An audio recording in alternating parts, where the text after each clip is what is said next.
on est dans un quartier où il y a beaucoup de maisons. Et c'est vrai que le fait d'avoir un loft, ça permet aussi de se démarquer directement. Le loft, c'est vraiment l'état d'esprit, je pense. Ce qui est agréable ici, en fait, il faut que tu te dises qu'avec des structures comme ça, tu n'as aucun mur porteur. C'est la structure et les murs pignons, en fait, qui sont porteurs. Donc en bas, on décloisonne. Ici, on cloisonne. On cloisonne. Exactement. Ok. Et le que tu me demandais Ah oui, tout à je l'ai l'heure. pas vu. Le Incroyable. Le loft en fait n'est pas du tout fait pour être une zone habitable, mais du coup c'est là où c'est intéressant avec notre métier de pouvoir venir cloisonner et créer des fonctionnalités. Pourquoi c'est si dur de se projeter dans un espace atypique? Aujourd'hui, on va visiter ce loft qui est situé à Fontenay-sous-Bois avec Damien d'Espace Atypique et avec Claire Vie de l'équipe Omnext pour vraiment qu'on puisse démystifier le fait que c'est très compliqué de se projeter dans un loft et on va voir pièce par pièce pour vraiment vous accompagner et montrer qu'il n'y a pas au final tant de travaux que ça. Pour ceux qui ne me connaissent pas, je suis Mathéo Vidal, le cofondateur de Omnext, une société d'architecture et de rénovation d'intérieur. On accompagne nos clients de la conception à la finition. Si vous êtes intéressé par les travaux, l'architecture et la rénovation, n'hésitez pas à vous abonner, à mettre le like et à mettre un commentaire. On va aller voir tout de suite avec l'équipe à quoi ça ressemble. C'est parti. Bienvenue à tous dans cette nouvelle vidéo. Donc là, je suis avec Damien d'Espace Atypique et avec Claire Vie, architecte Omnext. Donc là, dès qu'on rentre dans le loft, on arrive directement dans une cour. Est-ce que tu peux déjà me parler de ce produit, de ce loft, dans les grandes lignes qu'on va visiter là dans la vidéo? Dans les grandes lignes, ça va être un loft de 193 mètres carrés. Okay. Où il y a tout à revoir. Donc les espaces sont déjà faits. Maintenant, ça va être plutôt un bâtiment industriel qui va falloir repasser en habitation. Sans changer les extérieurs, l'intérieur, c'est juste réimaginer, réimplanter les espaces, que ce soit ici, la terrasse. Tu vas voir, il y a pas mal de choses à découvrir. Et c'est souvent la même problématique dans les lofts en règle générale que tu as. Alors celui-ci, il a un peu plus de problématiques dans le sens, tu vas voir, on a des coursives qui ont été créées pour des accès qui font que la hauteur sous plafond diminue. Donc, il faut tout revoir. Bah, de toute façon, on va voir tout ça. Déjà là, dans un premier temps, quand on arrive, du coup, on arrive dans cette, comment on peut appeler ça, une petite cour, cour. Qu'est-ce qu'on pourrait faire selon toi, Claire Vie, déjà dans les grandes lignes? Là, ce qu'on avait pu voir, c'est que déjà, il faudrait faire une sorte de petite terrasse ici pour qu'on arrive à mieux se projeter, parce qu'on a le soleil en plus qui arrive ici l'après-midi. Pour l'instant, c'est un peu malheureusement du coup fermé et malheureusement, la lumière ne passe pas assez. Qu'est-ce que tu voyais, toi, faire ici? En fait, cet espace, il est hyper intéressant dans le sens où c'est lui qui va desservir en fait l'entrée du loft. Donc aujourd'hui, l'entrée du loft se fait juste par cet espace garage. Nous, on pense que ce serait beaucoup plus intelligent de la faire dans cette partie qui va arriver dans la pièce de vie qu'on va vous montrer juste après. En fait, aujourd'hui, cette pièce, elle a beaucoup de fonctionnalités, mais il n'y a rien qui est vraiment marqué. Donc je pense que sur cette partie-ci, ce serait intelligent de venir en fait, alors soit avec des tris, il y a plein de possibilités de le créer, mais créer un local vélo, un local poubelle complètement fermé pour que déjà ce soit beaucoup plus propre. Ouais, parce que surtout la première entrée, exactement. Quand tu arrives et que tu vois tout ça, en effet, c'est important déjà de bien restructurer tout ça. C'est ça. Et du coup, effectivement, de venir marquer ici, retravailler le sol avec une terrasse, alors à voir sur quelle dimension la faire, mais du coup, pour qu'elle puisse desservir en fait l'entrée et la partie garage, effectivement, du coup, pouvoir récupérer toute cette lumière. Mettre plus de verdure aussi, tu penses? Pourquoi pas, effectivement, ça pourrait jouer ici, travailler sur un petit jardin. On pourrait aller chercher encore plus loin, pourquoi pas, en fait, racheter un bac et du coup travailler, voilà, pourquoi pas avoir ces petites tomates ou des choses comme ça peut être assez atypique et assez sympa. Parce que c'est vrai que l'après-midi, c'est ici qu'il y a le soleil. Et malheureusement, si tout est fermé, c'est vrai que malheureusement, ça ne met pas assez en valeur cet espace. Et le sol, selon toi, là, je parlais du potentiellement faire une terrasse, parce que c'est vrai qu'il peut faire un peu, pas forcément très propre. Toi, tu conseillerais de faire quoi? Une terrasse, par exemple, en teck, qui irait jusqu'à là-bas, Ça peut être assez large, ça peut être une terrasse, oui, en teck, en bois. Après, ça demande automatiquement de l'entretien. Donc, en fait, il faut voir aussi avec les clients et l'usage qu'ils en auront surtout. Ça peut être en carrelage, ça peut être... il y a plusieurs possibilités. Ouais. Donc là, on va passer directement dans l'espace garage. Qui t'amène sur l'entrée du loft, en fait. C'est ça. Donc là, déjà, pareil, qu'est-ce qu'on pourrait faire de cet espace qui est actuellement, on va dire, un range-tout? Qu'est-ce qu'on pourrait en faire un garage comme l'utilisation de base? Moi, personnellement, je garderais sa fonction première qui est du coup celle du garage, avec effectivement par contre de l'aménagement, etc. pour que en fait, tous ces éléments puissent être rangés et que du coup que ce soit propre entre guillemets. Mais j'en garderais l'utilité du garage. Ouais. Ouais, je suis d'accord. Et même, tu vas pouvoir peut-être créer un petit espace aussi buanderie. Ouais. Tu vois, tu gardes vraiment son aspect. Parce qu'honnêtement, un garage, c'est important. tu te déplaces beaucoup en voiture et avoir un garage, c'est quand même important Alors pour là, mettre, son emplacement fait que tu te déplaces facilement à pied parce que Ok. tu as le village à côté. Ah oui, Après, si tu as sympa, le besoin village, vraiment ouais. d'aller... Ouais, c'est très sympa, il y a tout ce que tu veux ici. Mais sinon, ouais, tu auras tendance à prendre ta voiture. Donc Ok. un garage reste important, honnêtement. Ok. Et du coup, après, on rentre ici. Ouais. On est actuellement dans le salon séjour. Entrée, salon séjour. Entrée salon séjour. Il y a un petit dressing derrière. Ici. La totale. Ah oui, un dressing en effet. Donc là déjà, ce qu'on peut voir, c'est que les pièces sont pas forcément bien définies. C'est quand même un bel espace avec la verrière qui est magnifique au-dessus. On a une luminosité de dingue. Et en fait, je trouve ce qui est impressionnant, c'est que ici, ça fait tout sombre. Et d'un coup, on arrive là. Et là, en fait, c'est là qu'il y a tout le charme de l'appartement. Après, il y a beaucoup d'éléments. Et en fait, l'objectif, c'est vraiment d'homogénéiser le tout. Qu'est-ce que tu pourrais donner déjà comme premier conseil, Claire-Vie, que ça soit sur l'espace salon actuel, qu'est-ce qu'on pourrait en faire? Cet espace qui est magnifique, où on est juste en dessous de la verrière, et cet espace cuisine, qui est quand même bien configuré, mais je pense qu'il faut juste la refaire. T'en penses quoi, toi? En fait, au niveau de la disposition, le loft est plutôt au rez-de-chaussée. En tout cas, la disposition est plutôt intelligente, dans le sens où la cuisine, pour moi, elle est très bien positionnée. Aujourd'hui, effectivement, il faut la refaire, il faut lui apporter en fait beaucoup plus de rangement. Avec l'îlot central aussi, presque qui est vachement à la inexistant mode. aujourd'hui. L'îlot central qui est hyper bien positionné. Alors effectivement, est-ce qu'on garde l'évier à cet endroit-là? Est-ce qu'on y met la plaque? Ça, il y a plusieurs possibilités et de fonctionnalités qu'on peut offrir en faisant une cuisine aménagée en totalité. Il y a du coup donc cet espace aujourd'hui qui est le salon et la salle à manger. Donc pour le coup ici on trouve qu'il y a deux possibilités, soit de garder le salon dans cet espace-là qui effectivement aujourd'hui est un petit peu sombre, mais ça peut se retravailler en fait déjà en enlevant cette coursive, mais on va vous l'expliquer quand on montera à l'étage. Tu peux expliquer ce qu'est une coursive pour ceux qui ne savent pas ce qu'est une coursive? En fait c'est le lieu de passage que vous avez juste au-dessus en fait au niveau de cet espace qui est juste présent ici. Et j'ai une question parce que si l'entrée est là-bas et qu'on met le salon ici, sachant que le salon, c'est un peu l'endroit cocoon chez nous, est-ce que ça fait pas bizarre le fait de rentrer directement dans le salon ou je sais pas, c'est une question. Alors, effectivement, il faudra garder un lieu de passage. Après, aujourd'hui, les salons, hormis le canapé qui est un petit peu la pièce maîtresse, pour moi, le reste, en fait, on travaille sur des poufs, on travaille sur des fauteuils. Donc, en fait, le lieu de salon, c'est vraiment un espace convivial qui a besoin de... Ça vit toujours. Donc, du coup, voilà, travailler, en fait, sur du mobilier qui ne soit pas lourd, pourquoi pas, qui puisse être en mouvement permanent, en fait. Et j'ai une question parce que c'est vrai qu'on rentre, on a le plafond qui est rouge ici, le plafond qui est noir ici, le plafond qui est blanc ici. On parle toujours qu'il faut une homogénéité. Selon toi, qu'est-ce qu'on fait? On reste sur du rouge partout, on reste sur du noir partout, on reste sur du blanc? Je pense qu'ici, en fait, on a une très très grande luminosité dans la pièce de vie qu'on va venir en plus de ça récupérer quand on aura enlevé la coursive. Exactement. Je pense que cet espace-là est quand même sombre. Alors, on va récupérer de la luminosité avec la cour intérieure puisque du coup, on va retailler. On va venir en récupérer ici, mais ça restera quand même à minima trop sombre. Donc, je pense l'idée, ce serait de tout repeindre en blanc pour vraiment apporter beaucoup plus de luminosité. Et après, du coup, c'est quand même important de marquer les espaces, mais ça se fait plus sur la décoration. Par exemple, un tapis qui va venir marquer l'espace salon, une grande table conviviale, des suspensions, des choses comme ça. Après, si tu es vraiment dérangé, tu peux même recréer, parce que tu peux recréer une cloison verrière qui va venir d'ici jusque là, tu vois. Pour un peu séparer, et ça justement, te crée ton ce salon côté, ici, tu as l'espace de passage et tu arrives sur l'entrée principale qui serait là, et là, tu arrives sur tout. Donc tu vois, honnêtement, tu as des options quand même qui seraient pour toi. Et ensuite, on arrive sur un autre espace qui est aussi potentiellement problématique parce qu'on n'a pas de fenêtre, c'est-à-dire on n'a pas de vue sur l'extérieur. Une chambre sans fenêtre, tu peux te sentir un peu claustro. Moi, je sais que je me sentirais un peu claustro. Tu as aussi un endroit où tu as la salle de bain et WC. Donc ça, c'est bien parce que ça montre qu'il y a salle de bain WC en haut, salle de bain WC en bas.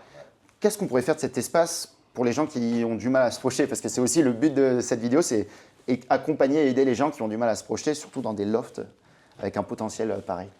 En fait, pour moi, cet espace-là, en fait, il faut qu'il soit complètement ouvert. C'est-à-dire qu'en fait, derrière, on a deux pièces qui sont complètement aveugles. Donc déjà, on les regroupe en une seule et même pièce. Pour moi, toute cette partie-là, en fait, elle tombe.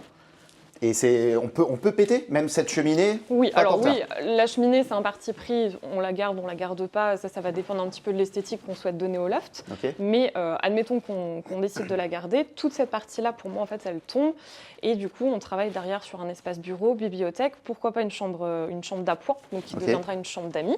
Alors après, il y a plusieurs façons de le travailler. Ça peut être par des portes verrières, des portes coulissantes pleines. Si ça devient une chambre d'amis qui sera qu'une chambre d'appoint, parce qu'effectivement, au quotidien, c'est pas très agréable d'avoir une chambre qui est aveugle, c'est pas très grave dans le sens où ça va être une chambre Ouais, qui c'est que sera de temps en utilisée temps, où t'as des amis, exactement, que de temps en temps.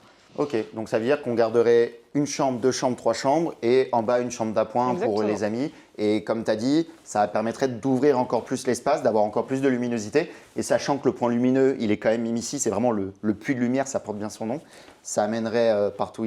Les personnes avec qui tu as pu faire des visites sur ce bien, ils arrivaient à se projeter sur cet espace, ils avaient déjà des idées, ils avaient plus ou moins la même idée que Clairvy? C'est un peu la même idée Ok. que Clairvy, c'est de rouvrir avec des verrières et ça deviendrait une pièce, un mix entre le bureau, la chambre d'amis, où on peut même faire une bibliothèque. Tu sais, il y a quand même pas mal d'options, parce qu'il y a un bel espace, hein, tu as un peu plus de presque 35 mètres carrés, donc ça reste une belle pièce. Et ce qui est impressionnant, c'est que déjà, juste sur l'étage, on pourrait croire qu'il y a beaucoup de travaux et que ça paraît très compliqué, sauf qu'au final, ça a l'air pour l'instant assez simple, c'est-à-dire un travail de peinture pour déjà regagner de la luminosité, abattre ces cloisons. C'est pas des murs porteurs, donc c'est Non. assez simple et c'est un projet assez classique. Le sol, on a la chance qu'il soit beau. Il faudra juste, peut-être si on casse les C'est un cloisons, très beau sol, le effectivement. retravailler. La cuisine, il y en a pour tous les C'est de budgets. Si, l'aménagement.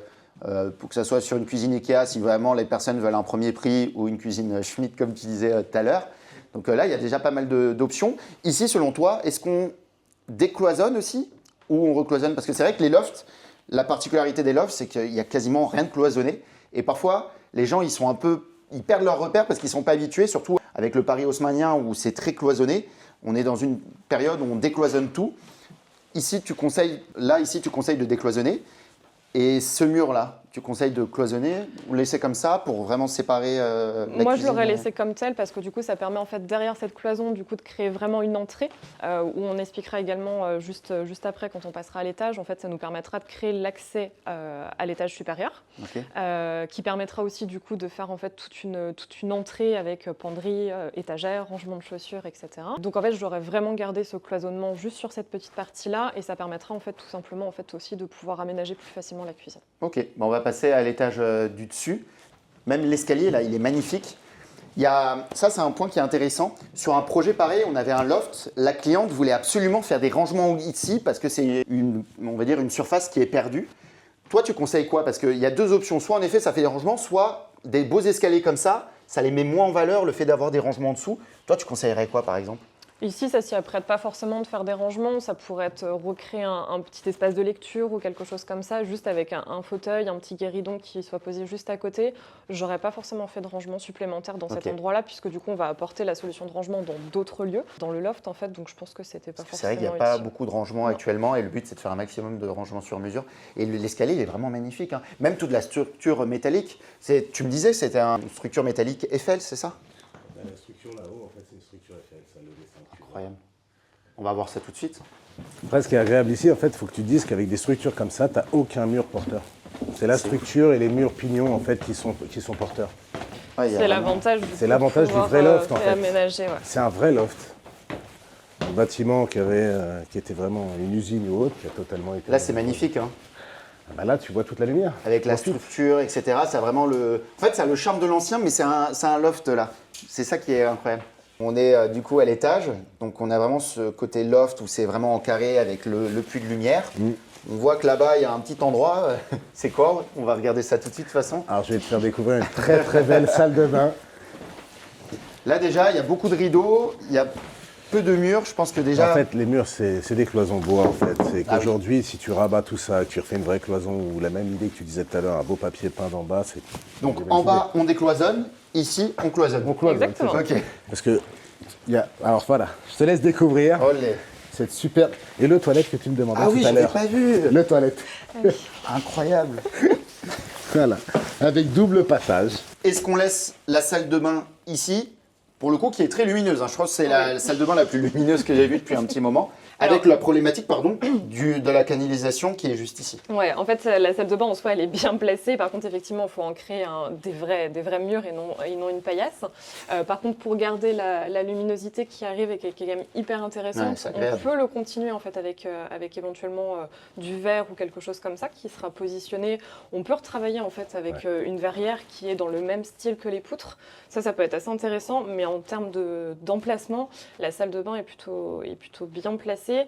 Ça nous permettra en fait de faire à l'étage entre le petit espace qui est juste à côté, cette pièce et du coup la chambre sur laquelle on vient juste de passer, de créer presque une suite parentale. Incroyable. On va commencer du coup par la partie potentiellement des chambres des enfants. Ici pareil, là on en ferait quoi là? Ça serait un lieu de passage à part entière. Même un bureau pour les enfants. Oui, une buanderie, il y a plusieurs possibilités. Et on parlait de la cheminée, mais c'est vrai qu'ici, rien que le fait d'enlever la cheminée, déjà, ça ouvrirait encore l'espace, même à l'étage au final. Si on enlève la cheminée, ça peut se faire assez facilement pour que les gens... Parce qu'il y a beaucoup de gens qui ont toujours peur, on va dire, de tout casser parce qu'ils ont toujours peur que d'un point de vue structurel, ça soit compliqué, etc. On est d'accord que ça, c'est assez facile en règle générale à décloisonner ou même enlever cette cheminée. Oui, parce que ici, c'est ce qu'on disait tout à l'heure, c'est qu'en fait, la structure et la partie métallique. Donc en fait, aujourd'hui, la cheminée n'est pas du tout porteuse. Et donc c'est là où c'est intéressant en fait, qu'on puisse en fait absolument tout ouvrir. C'est cool avec le métal, on a moins de problématiques. Donc là, ensuite, on a une petite marche. Et là, on est sur une première chambre. Donc ce qui est bien, on est grand, mais on ne se sent pas trop claustro non plus. On a quand même une bonne, c'est une phrase de l'agent immobilier ce que je vais dire, mais une belle hauteur sous plafond. Mais en vrai, on l'a et la hauteur sous plafond est vraiment pas mal, je trouve. Qu'est-ce que tu pourrais faire? Là, par exemple, je sais pas, c'est une fille de 13 ans, elle a envie d'avoir sa chambre à elle. Qu'est-ce que tu pourrais conseiller pour, si on devait faire une chambre, par exemple, pour un enfant de 13 ans? Alors déjà, il faut tout simplement créer du rangement, parce que forcément, c'est le nerf de la guerre. Exactement, on a forcément besoin tout simplement de ranger ses vêtements. Si on s'adresse à une jeune fille de 13 ans, effectivement, il y aura éventuellement des jeux, des choses comme ça. Pourquoi pas un espace ordinateur. Donc en fait, ça pourrait être intéressant dans cette partie ici, qui est peut-être un petit peu moins haute, de venir créer un rangement en fait toute hauteur. Okay. Pourquoi pas le finir ici sur des étagères? Ça pourrait être bibliothèque ou des choses comme ça. Et pourquoi pas en fait le prolonger avec un plan de travail qui viendrait en fait créer du coup le bureau.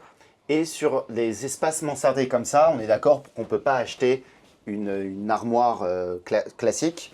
On est obligé de faire du sur-mesure sur des... Alors ça dépend, on peut très bien acheter le caisson classique de 60, le redécouper, donc ça nécessite effectivement de faire une action dessus, donc on sera sur du semi-sur-mesure et non sur du vrai sur-mesure, ni même du standard, mais on peut trouver un compromis entre les deux, ou alors effectivement faire du sur-mesure. Ok, qu'est-ce que tu en penses? Parce que je vois, il y a certains endroits où c'est peint en blanc et d'autres c'est resté sur la couleur, on va dire, de l'acier. Qu'est-ce que tu conseilles, toi? C'est de justement appuyer encore plus sur le côté de l'acier et tout laisser de la couleur originelle, ou peindre en blanc comme ils ont pu faire pour un peu couper En fait, là, l'avantage qu'on a, c'est que du coup, sur le métal, on a deux côtés. Donc en fait, sur le côté loft, on peut très bien garder cet esprit gris presque noir. Et par exemple, dans une chambre, travailler, en fait, on peut très bien la peindre de la même couleur qu'on pourra choisir sur la peinture. Ça peut être du blanc, ça peut être un autre choix de teinte. Mais du coup, l'avantage, c'est qu'en fait, on peut travailler sur les deux parties et du coup apporter une autre harmonie en fait, à ce côté de la pièce. Et j'ai une question, si on cloisonne, on va devoir faire disparaître du coup la structure, ou on peut l'inclure dans le cloisonnement? Alors là, il faudra que je mesure parce qu'en fait, si là on vient créer une vraie cloison, du coup, je vais être on utilisera du BA13. Donc du coup, il faut calculer en fait et mesurer l'épaisseur de la charpente. Est-ce que tu peux expliquer rapidement ce qu'est le BA13 pour ceux qui ne connaissent pas? C'est en fait tout simplement les plaques de plâtre qu'on utilise pour créer les cloisons. Donc Okay. dans les pièces de vie, elles sont classiques et pour tout ce qui va être pièces d'eau, ce seront des plaques BA13 hydrofuge. Ok, bah parfait. Donc là, ça fait une bonne première chambre. On peut vraiment se créer un espace sympa. Donc là, forcément, un espace couloir, ça, on ne peut pas forcément le reconfigurer. Des espaces comme ça, qu'est-ce que tu conseilles? Parce que tu vois, là, ils ont fait des petits rangements, mais en effet, ça peut empiéter sur le couloir. Comment on peut reconfigurer un couloir comme ça faut quand même le meubler ou faut le laisser vide comme ça? Il y a deux parties prises, soit c'est vraiment juste un lieu de passage et on l'accepte et en fait on le prend comme tel, ou effectivement ça peut être créer en fait un rangement faible profondeur pour le coup. On ne mettra pas du 60 parce que sinon ça va venir trop empiéter sur la circulation, mais ça peut être faible profondeur pour créer effectivement rangement de chaussures, rangement de bibliothèque, voilà, il y a plusieurs possibilités. Et on retourne sur cette cheminée. Pareil, quand on est ici, si on l'enlève, ça va encore plus ouvrir l'espace. Ah, c'est incroyable. Et du coup, là, on rentre dans la potentielle haute chambre. Tu as l'exemple type avec la chambre qui est pas cloisonnée et celle qui est cloisonnée. Tout à fait. Ils ont fait disparaître en fait la structure Eiffel. Pour moi, dans la chambre, autant la faire disparaître. Il n'y a aucun intérêt. Ah, c'est sûr. Ici, ils ont déjà installé une moquette. Ouais. Là, le fait déjà, parce que, bon, classique, hein. Après, ça dépend. Il y en a qui sont, je sais qu'il y en a qui sont fans de la moquette. Ouais. Bon, ça divise, hein. Mais c'est vrai que le fait rien que d'enlever la moquette, ça permettrait déjà de mieux se projeter, surtout que le sol, il est vraiment magnifique. Là, je pense que ça va être plus ou moins les mêmes conseils que pour l'autre chambre. Ouais. Il n'y a pas grand chose à faire au final sur cette partie-là. Non, sur la partie des chambres, c'est vraiment recloisonné avec de vraies cloisons pour en fait aussi avoir l'intimité qui aujourd'hui n'est pas là puisqu'en fait on est sur des cloisons en bois qui ne sont pas des vraies cloisons. Donc en fait j'imagine qu'en termes de bruit, quand il y a du monde dans la pièce de vie, on doit forcément entendre en fait en termes de nuisances sonores. Mais du coup, effectivement, au niveau configuration, c'est plus ou moins la même chose que la pièce. Surtout que c'est un appartement où tu as envie d'inviter des amis, tu as envie d'être avec du monde. Et c'est vrai que le fait de pouvoir cloisonner un petit peu quand même pour être tranquille, ça peut être bien. On va retourner dans le cœur du réacteur, le loft. Mais là, on va passer du coup dans la dernière partie de l'appartement. Donc, c'est ce dont tu parlais tout à l'heure, la coursive, c'est ça? C'est toute cette partie-là qu'on va enlever. On va peut-être rentrer à l'intérieur pour voir que les gens puissent mieux se projeter. Comment on peut reconfigurer cet espace qui est actuellement un peu la masterpiece, la chambre principale, avec des belles palettes gauche à droite? En fait, ce qu'on expliquait tout à l'heure, donc quand on était en bas, ici, du coup, ça va devenir un lieu de passage et du coup, le dressing qui sera du coup attenant en fait à la salle de bain qui se positionne juste derrière ce mur-là et du coup à la chambre qui du coup sera toute cette suite parentale. Cet accès ici en termes de palier va permettre en fait aussi de desservir l'espace extérieur qui est juste derrière moi et du coup qui en fait évite aujourd'hui cette problématique sur laquelle en fait on est obligé de l'espace du bas de passer dans la chambre en fait principale pour pouvoir accéder à l'extérieur.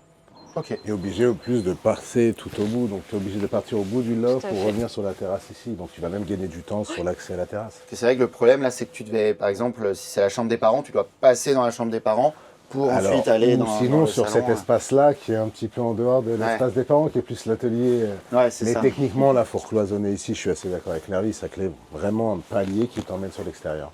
Et avec un accès plus rapide dans le dessous. Comme quoi, sur des espaces, il faut savoir décloisonner et sur d'autres, il faut savoir vraiment cloisonner. Tout à fait. Toi, t'es type...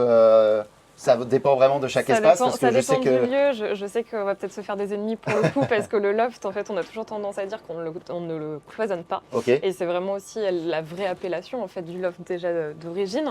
Mais c'est vrai qu'ici, en fait, ce qui est intéressant, c'est qu'on a cette base qui est quand même hyper intéressante du loft. Ouais. Maintenant, il faut quand même en fait y vivre au quotidien. Il faut savoir qu'à la base, le loft en fait n'est pas du tout fait pour être une zone habitable, donc en fait, enfin un espace habitable, pardon.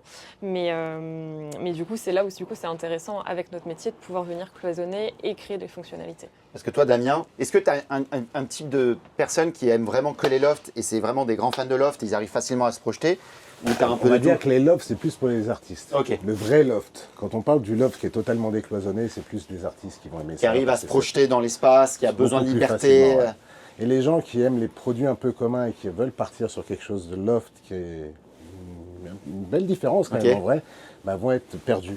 Comme disait tout à l'heure Clary, où est-ce qu'on est, c'est quelle pièce, qu'est-ce qu'on fait. Alors qu'on peut recloisonner un loft ou décloisonner en fait et créer des espaces de vie très, très sains. La preuve ici, moi, avec de petits travaux juste des recloisonnements, on comprend le produit. Et encore une fois, on mettra des images pour que vous puissiez mieux vous projeter parce que c'est vrai que là, on a donner beaucoup d'idées et le but c'est d'aider les personnes à se projeter.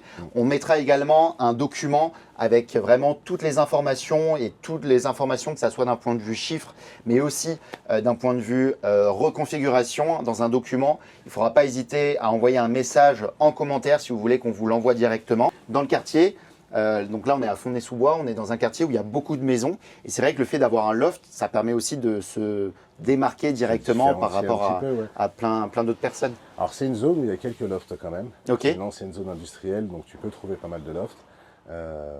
Mais ce qui est sympa sur ces lieux-là, c'est que les gens ont des lofts en pleine ville, avec des belles maisons, des belles meulières à côté. Et tu te démarques directement. Tu te démarques un petit peu. Soit ça passe, soit ça casse. Ça dépend de la clientèle qui est intéressée. Il y en a certains qui vont venir ici, qui vont voir la meulière d'à côté, et qui en fait vont se dire, ah, mais non, je suis vraiment plus attiré par la meulière. Le loft, c'est vraiment un état d'esprit, je pense. C'est vraiment un état d'esprit. C'est pour ça que c'est aussi important, comme on a vu tout à l'heure, que dès qu'on arrive devant, par exemple, une maison ou un loft, la première chose qu'on voit, c'est quand même important que ça soit beau visuellement quand même l'entrée du loft. Même s'il y a des personnes souvent qui aiment bien que ça soit un peu caché, comme ça on a l'impression que c'est pas forcément très beau et qu'après on ouvre, c'est magnifique. Celui-ci est caché en fait. Tu l'as vu de la rue, on ne voit rien, on ne sait pas qu'il y a ça. Bon, on attendait devant et après on t'a vu, on a fait ah c'est ici en fait. Et dès que tu ouvres la porte, en fait, c'est là où il faut créer l'effet waouh. Parce que là, il y a un vrai effet waouh sur ce produit. C'est vrai. En fait, le but c'est vraiment de créer. Les gens limite ils arrivent, ils se disent oh c'est ça, et en fait ils ouvrent la porte et que tu fasses ah ok. Ah ok. C'est exactement ça. Et sur ce lieu-là, on peut le faire. C'est vrai que c'est magnifique. Et là, un des espaces qui est incroyable, où il y a du boulot, mais franchement c'est assez simple encore une fois, c'est du coup l'espace terrasse. Bah, l'étanchéité est déjà faite et haute, donc c'est juste une terrasse à créer. Actuellement c'est des palettes. C'est ça. Je suis un peu lourd, je vais faire attention où je marche. Ça résiste. Mais ah ouais c'est solide, ça va. Donc là c'est plus, bah en fait tout refaire, mais quand on dit tout refaire, les gens ils ont du mal à se projeter. En quelques mots, qu'est-ce qu'on pourrait refaire déjà pour créer vraiment l'effet waouh et ça soit un dimanche après-midi, tu es avec tes amis, tu te poses ici, tu as le soleil, parce que là, on n'est que le matin et on a déjà un beau soleil. Qu'est-ce que tu peux conseiller pour cet espace ? Ici, il n'y a pas grand-chose à faire entre guillemets. Effectivement, il faut enlever ces palettes qui aujourd'hui ne portent plus. Pourquoi pas repartir, en fait, ça peut être un penchant en fait, à la petite cour qu'on fera en bas. On refait un sol propre, que ce soit en fait, une terrasse en carrelage ou en bois, et qu'en fait on revient mettre quelque chose de très propre, de la brande ou quelque chose qui va très bien fonctionner, des jolies jardinières, et en fait un petit salon assez agréable. Je pense que ça suffit sur cet espace-là. Pour aider les gens, c'est quoi la différence ? Toi, tu es plus team carrelage ou team bois. Comment on peut différencier et pourquoi des personnes préféraient par exemple plus le carrelage que le bois ? Toi, tu conseillerais quoi pour... Alors, niveau esthétique, on n'est pas du tout sur la même chose. Donc ça, les goûts et les couleurs, chacun se prononcera pour le coup. Mais les avantages et les inconvénients de chaque ? Alors, l'avantage très simple, c'est qu'en fait, le carrelage, il n'y aura pas d'entretien, hormis un nettoyage et rien de plus. Le bois, effectivement, ça nécessitera automatiquement de vernir, etc. et du coup de l'entretenir. Et c'est pas trop lourd parce qu'on a le garage en dessous, donc ça va. Est-ce qu'on a une problématique de poids aussi ? Est-ce qu'on peut mettre ce qu'on veut sur une terrasse comme ça, sachant qu'il y a le garage qui est en dessous ? En termes de matériaux, il n'y aura pas forcément de grosses contraintes. Après, effectivement, si on vient couler une dalle béton, etc., là, pour le coup, il faudra faire des calculs. Et ce que j'aime bien sur cette terrasse, c'est qu'en effet, c'est l'endroit parfait, je trouve, pour passer un dimanche après-midi avec ses amis, limite faire un petit barbecue. Et le fait, en effet, d'enlever cette coursive pour mettre justement un escalier, on peut passer directement de la cuisine pour monter par exemple pour manger ici, sans devoir faire tout un labyrinthe sans fin. Ça va, on a connu pire, mais c'est vrai que ça peut être long et le but c'est quand même que tout soit optimisé pour faire le minimum d'efforts entre guillemets pour faire des allers-retours entre la cuisine et la terrasse. C'est un bel espace extérieur. Ouais. Bon, c'était parfait. Merci à vous deux en tout cas. Comment on pourrait résumer du coup ce projet ? On pourrait croire en effet quand on arrive qu'il y a beaucoup de boulot. En quelques lignes, qu'est-ce qu'on peut conseiller à quelqu'un qui pourrait être intéressé à cet appartement, enfin ce loft pardon, mais qui a du mal à se projeter parce qu'il a l'impression qu'il y a trop de travaux ? En soi, c'est un bien qui est hyper intéressant parce que la base est saine. Maintenant, ça paraît avoir beaucoup de travaux. Il y a certains travaux qui sont quand même assez conséquents, l'ouverture d'une trémie pour la cage d'escalier, etc. Mais en fait, par exemple, sur le bas, on a l'impression quand on arrive qu'il y a énormément de travaux, ce qui n'est pas forcément le cas. C'est beaucoup d'agencements, de peinture, vraiment venir marquer les espaces. Ça peut se travailler par la décoration. Okay. Comme je disais tout à l'heure, venir mettre en fait des accessoires de décoration, des tapis pour venir marquer les espaces. Donc c'est vrai que sur la partie du bas, il n'y a pas énormément de travaux. Donc déjà, ça peut éventuellement rassurer. Le gros du travail est vraiment haut, mais en soi, les espaces sont déjà créés. Donc en fait, il y a une grosse partie de démolition, mais en fait, automatiquement, on va se retrouver avec un grand espace très très vide. Et du coup, il va falloir tout simplement en fait recloisonner. Mais ça, c'est pas des choses qui prennent énormément et de temps. Donc déjà, il n'y aura pas de grosses surprises. Et après, effectivement, il y a effectivement deux salles de bain principalement à refaire, mais ce sera pas. Ça, c'est cool d'avoir Pour deux moi, salles il n'y a de bain. pas de grosses surprises en termes de travaux. Bon, ça c'est cool. J'ai une dernière question, c'est sur l'escalier, parce que escalier ça veut tout et rien dire. Qu'est-ce qu'on peut mettre comme type d'escalier? En colimaçon, le même escalier que là-bas? Toi, sachant que cet espace il est assez réduit et si on met un escalier comme là-bas, ça peut prendre beaucoup de place. Tu conseillerais quoi pour l'escalier ici, toi? Alors l'escalier en colimaçon, c'est pareil, il y a un petit peu tous les avis, c'est pas très pratique au quotidien. Donc en fait, pour accéder à cet espace-là, qui pour moi en été peut devenir vraiment une pièce en plus, Ah, c'est clairement la pièce où on a envie de rester plus là. sur un escalier droit, 3/4 tournant, un quart tournant. Peu importe, il faut l'étudier et en fait bien le définir quand on fera la conception du projet. Mais je partirais plus sur quelque chose d'assez classique entre guillemets, alors quitte à le travailler esthétiquement pour que ça rentre dans l'esprit du loft, etc. Mais je partirais plus sur quelque chose d'assez simple. Tu peux repartir sur un escalier métallique comme Oui, tu as tout à là-bas fait. et Ouais. faire un rappel. Ouais. Moi, je suis plus cette team-là. Ok. Parce que le colimaçon, quand tu as les plats de la cuisine, si tu veux les ramener, Ouais. C'est toujours un gain, soit tu es team gain d'espace, mais en effet, colimaçon au quotidien c'est un peu chiant, soit en effet tu perds un peu plus de mètres carrés, par contre c'est un peu plus pratique C'est ça. au quotidien. Et d'un point de vue prix, il n'y a pas forcément d'énormes différences entre le colimaçon ou le 3/4 comme tu as dit. Tout va dépendre en fait de la structure qu'on choisira. Si on choisit un escalier en béton, un escalier en métal, ce sera pas du tout. On sera sur une grosse variante de prix pour le coup. J'insiste sur les escaliers parce que c'est intéressant et on n'a jamais eu trop parlé d'escaliers souvent sur les vidéos qu'on a pu faire. Souvent, escalier, tu as des marques qui sont vraiment connues sur les escaliers ou c'est l'artisan directement qui fait plus ou moins du sur-mesure en Ça fonction dépend, on peut très bien travailler avec un escalier choisi dans le commerce, mais on peut aussi très bien, en fait, ici, on est quand même sur un bien atypique, on peut aussi travailler sur un escalier sur mesure où on crée du rangement en dessous, donc là, pour le coup, qui sera fait par le menuisier directement. Mais voilà, c'est assez aléatoire, il faut vraiment se poser sur le plan pour qu'en fait, on puisse définir cet espace-là. Je suis allé au Puce de Saint-Ouen il n'y a pas longtemps et j'avais vu un escalier en colimaçon à vendre. C'est vrai que parfois on oublie, mais il y a des pièces qui sont rares. Et c'est vrai que quand tu arrives à les mettre dans des espaces, après quand tu achètes un escalier en colimaçon, il faut savoir où le Il faut placer. pouvoir en le tout cas. positionner. Bah, merci à vous deux. En tout cas, merci à Damien pour la visite de cet appartement. Si vous êtes intéressé, il ne faut pas hésiter à contacter. Je vais mettre les coordonnées directement de Damien d'Espace Atypique dans la bio. Et merci à vous deux. Et on se dit à très vite pour une nouvelle vidéo. L'objectif, c'est vraiment d'accompagner et de pouvoir vous aider à vous projeter dans des biens atypiques de ce type. Pardon. Et c'est vrai que souvent, on a l'impression qu'il y a énormément de travaux, que ça va être hyper compliqué. Et nous, en fait, l'objectif à travers ce type de vidéo, c'est vraiment de démocratiser, d'évangéliser les travaux et l'architecture et de montrer qu'en fait, si vous êtes bien accompagné, en fait, c'est assez simple. Et je vous dis à très vite pour une nouvelle vidéo. Merci. merci.